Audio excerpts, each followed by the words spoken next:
Hello बच्चों, स्वागत है आपका एक बार फिर हमारे YouTube चैनल अंकित जिंदल फिजिक्स में। आज इस चैप्टर का जो चैप्टर चल रहा है मेरा इलेक्ट्रिक करंट, चैप्टर नंबर 5।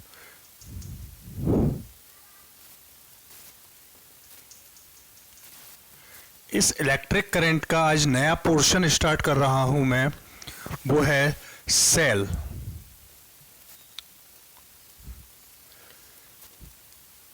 क्या स्टार्ट कर रहे हैं हम लोग? सेल। सबसे पहली चीज कि सेल होता क्या है।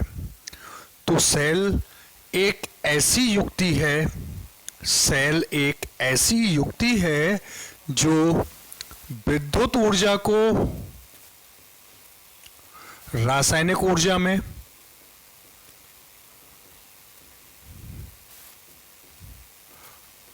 या रासायनिक ऊर्जा को विद्युत ऊर्जा में कन्वर्ट करती है। सेल क्या होता है?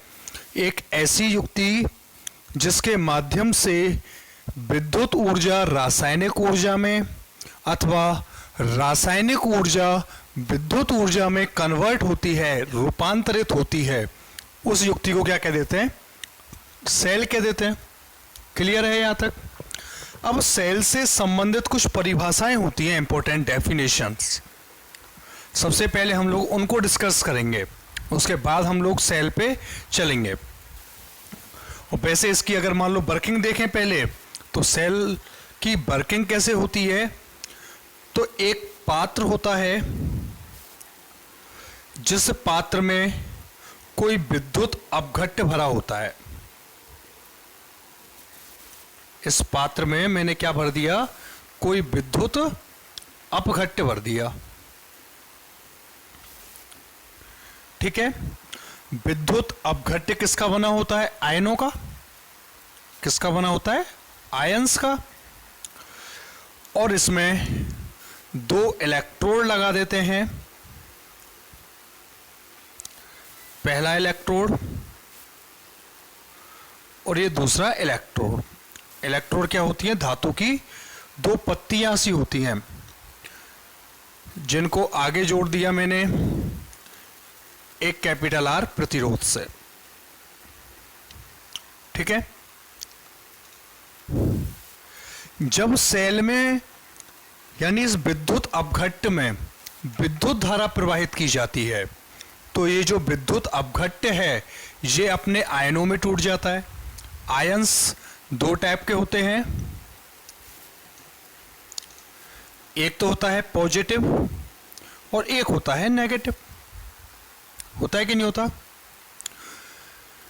तो जब इसमें धारा प्रवाहित की जाती है तो ये जो विद्युत अपघट्य है ये अपने आयंस में टूट गया, एक पॉजिटिव और एक नेगेटिव। ये जो हम लोग दो इलेक्ट्रोड लगाते हैं, इसमें एक इलेक्ट्रोड को तो कहते हैं एनोड और एक को बोला जाता है कैथोड। एनोड बोल दो इसको, या फिर एक इलेक्ट्रोड पॉजिटिव होता है और एक इलेक्ट्रोड होता है मेरा कैसा? नेगेटिव। एक इलेक्ट्रोड पॉजिटिव और दूसरा इलेक्ट्रोड कैसा होता है? नेगेटिव होता है। जब विद्युत अपघट्य अपने आयनों में टूट गया, विद्युत अपघट्य अपने आयनों में टूट गया, तो जो प्लस आयन्स हैं, जो प्लस आयन हैं, ये तो जाते हैं नेगेटिव पर, माइनस इलेक्ट्रोड पर, और जो नेगेटिव आयन हैं ये जाते हैं किस पे? पॉजिटिव पर। यानी जो आयन्स हैं विद्युत अपघट्य के, वो एक निश्चित दिशा में गति कर देते हैं। एक निश्चित दिशा में गतिशील हो जाते हैं। निश्चित दिशा कैसी? कि जो पॉजिटिव आयन हैं वो तो जाते हैं नेगेटिव इलेक्ट्रोड पर, और जो नेगेटिव आयन हैं वो जाते हैं पॉजिटिव इलेक्ट्रोड पर। ठीक है। इससे क्या होता है? इस परपथ में विद्युत धारा प्रवाहित होती है। ठीक है। जो पॉजिटिव इलेक्ट्रोड है, इस पॉजिटिव इलेक्ट्रोड के सिरों पर उत्पन्न होने वाला विभव होता है बी पॉजिटिव, और जो नेगेटिव इलेक्ट्रोड है मेरा, उसके सिरों पर उत्पन्न होने वाला विभव होता है बी नेगेटिव। भाई इलेक्ट्रोडों पर भी तो वोल्टेज जनरेट होती है।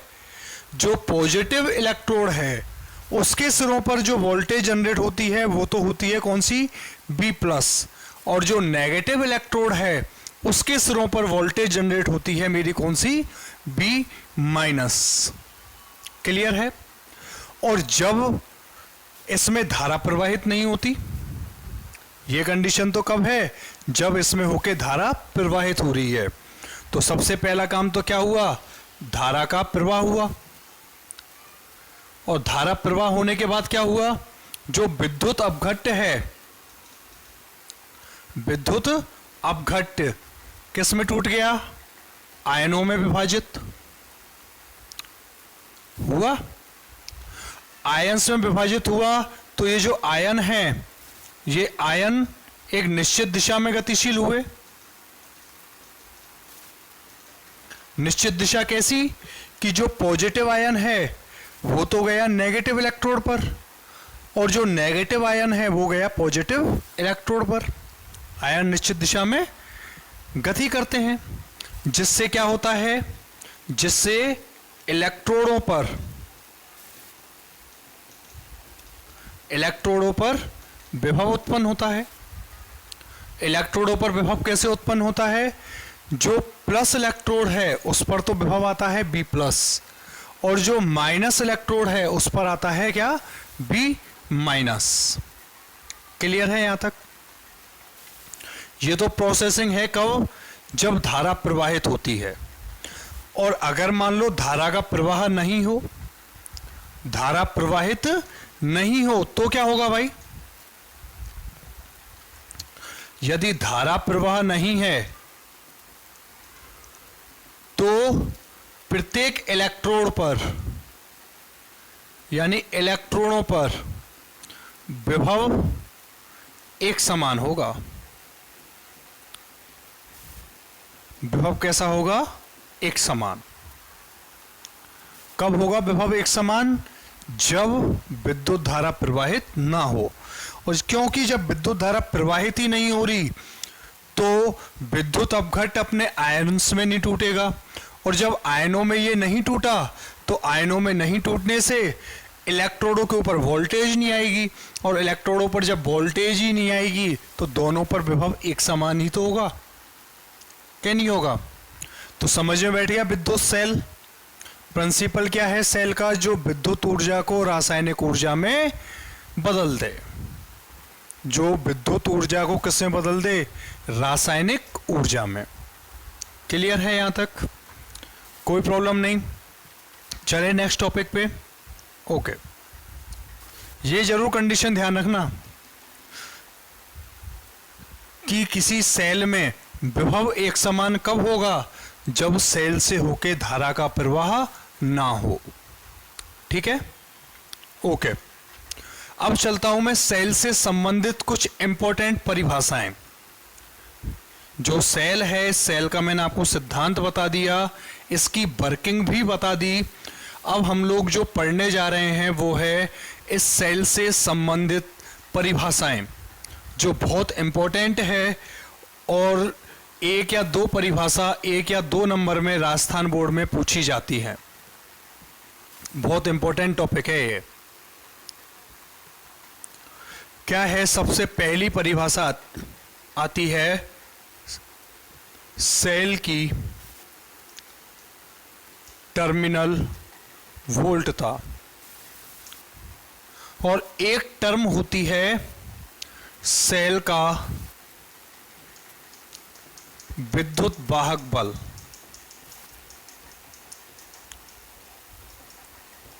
क्वेश्चन दोनों में अंतर से भी पूछ सकता है या अलग अलग भी पूछ सकता है।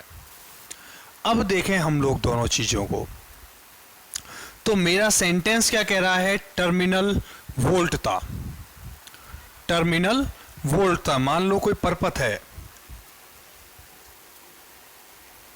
जिसमें एक सेल लग रहा है, ठीक है, और प्रत्येक सेल का क्या होता है, एक आंतरिक प्रतिरोध होता है। भाई जो आयंस हैं मैंने बताया ना भाई, सेल किसका बनता है? विद्युत अपघट्ट के माध्यम से। और विद्युत अपघट्ट में क्या होते हैं? आयन होते हैं। तो जैसे ही धारा प्रवाहित होती है तो आयन क्या करते हैं? उस धारा के मार्ग में रुकावट उत्पन्न करते हैं। क्या करते हैं आयंस? धारा के मार्ग में रुकावट उत्पन्न करते हैं। और जो रुकावट उत्पन्न करते हैं उसे कहते हैं सेल का आंतरिक प्रतिरोध। आगे बताऊंगा इसको।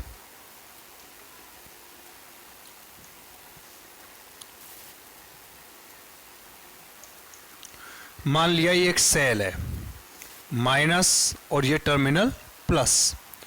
ये है इस सेल का आंतरिक प्रतिरोध स्मॉल आर, सेल का आंतरिक प्रतिरोध। और ये है बाहर जोड़ा हुआ एक प्रतिरोध कैपिटल ऑफ आर। ठीक है। टर्मिनल वोल्टता क्या होती है? टर्मिनल, टर्मिनल का मतलब है सिरों पर। टर्मिनल का मतलब क्या होता है? सिरों पर। तो सेल की टर्मिनल वोल्टता किसे कहते हैं?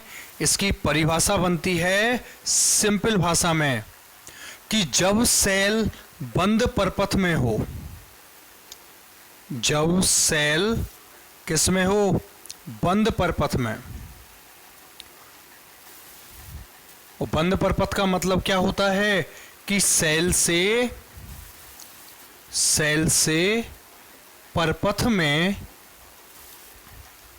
परपथ में विद्युत धारा प्रवाहित हो रही हो। सेल से विद्युत परपथ में धारा प्रवाहित हो रही हो, तब तो आता है क्या? टर्मिनल वोल्टता। और सेल का विद्युत वाहक बल क्या होता है? कि सेल बाह्य परपथ से निजुड़ रहा हो, स्वयं खुद की जो वोल्टेज होती है। यानी सेल किस में होगा? जब सेल खुले परपथ में हो। एक न्यूमेरिकल भी मैंने सॉल्व करवाया है पहले वीडियो में, जिसमें आपको मैंने स्विच दिया है।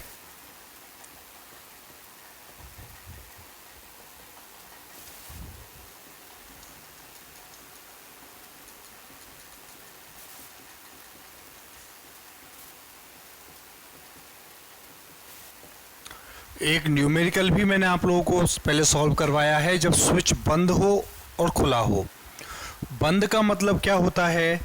बंद का मतलब होता है कि इस सेल से इस पूरे परपथ में होके धारा प्रवाहित हो रही है। और खुले का मतलब क्या है? कि सेल रखा हुआ हो। जैसे रिमोट के सेल होते हैं हमारे रिमोट के सेल। जब उनको मैं रिमोट में कनेक्ट कर दूं, रिमोट में लगा दिए और टीवी के चैनल चेंज करूं तो हो जाते हैं। वो तो हो गया सेल कौन से में? बंद परपथ में। और यदि सेल बाहर रखा हुआ है नॉर्मल, तो क्या उससे धारा प्रवाहित हो रही है? नहीं हो रही ना। वो होता है क्या? खुला परपथ। आगे एग्जांपल समझ में। जब सेल को मैंने बाहर रख दिया खोल के, तो वो क्या हो गया? खुला परपथ।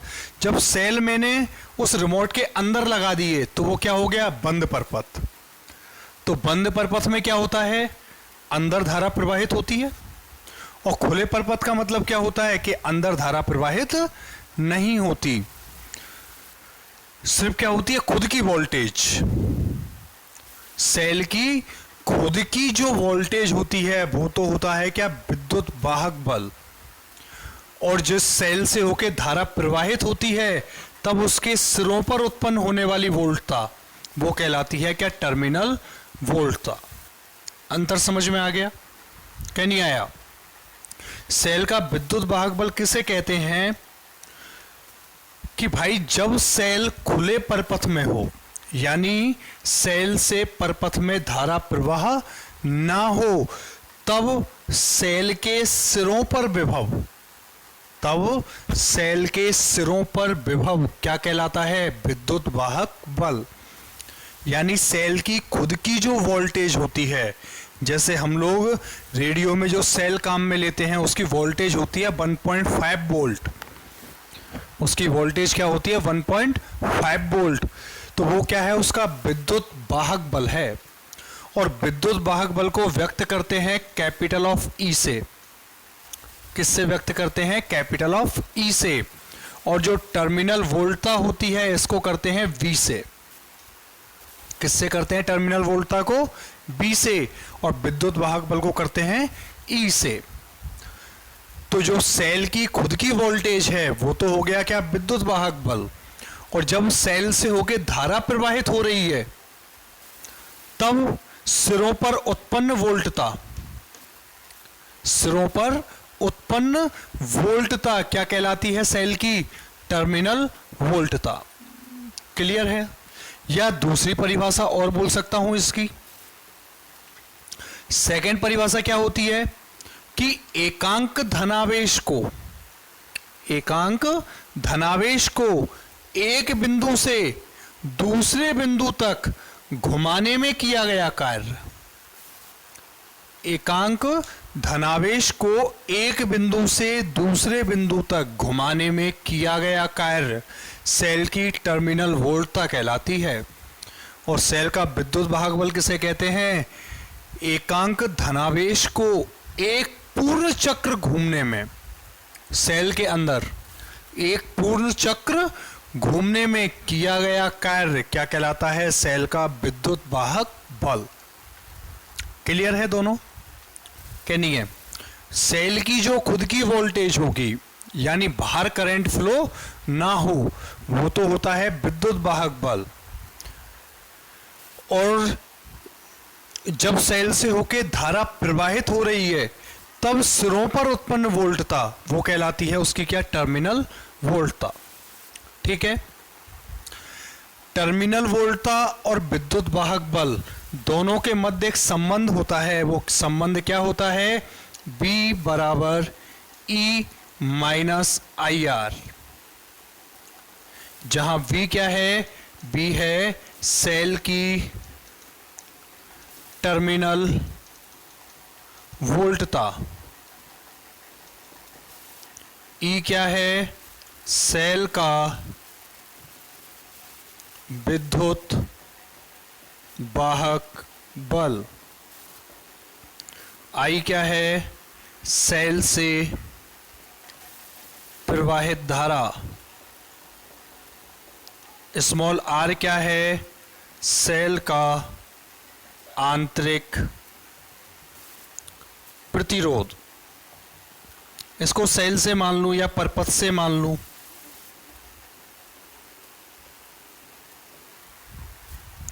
ठीक है? यहां तक क्या क्या चीज है? इन दोनों के बीच संबंध क्या होता है?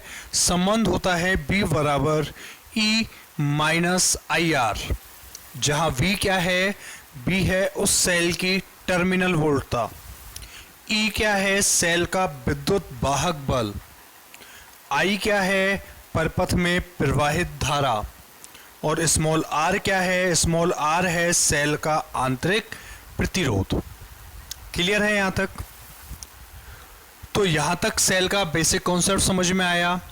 अब सेल का आंतरिक प्रतिरोध क्या होता है मैं उसको नेक्स्ट वीडियो में आपको समझाऊंगा। तब तक आप लोग इन दोनों टॉपिक्स को क्लियर करें और दोनों में अंतर क्लियर करें। वापस एक बार फिर बता देता हूं, टर्मिनल वोल्टता क्या होती है? जब सेल से धारा प्रवाहित होती है यानी सेल से होके करंट फ्लो हो रही है यानी आवेश प्रवाहित हो रहे हैं, तब आवेश को एक बिंदु से दूसरे बिंदु तक ले जाने में जो कार्य होगा वो होगा टर्मिनल वोल्टता।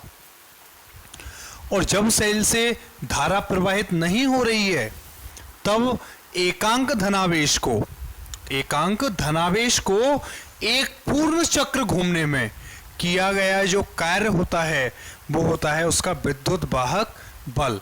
विद्युत वाहक बल को हम लोग लिखते हैं EMF, EMF इलेक्ट्रोमैग्नेटिक फोर्स एक तरीके से। ठीक है?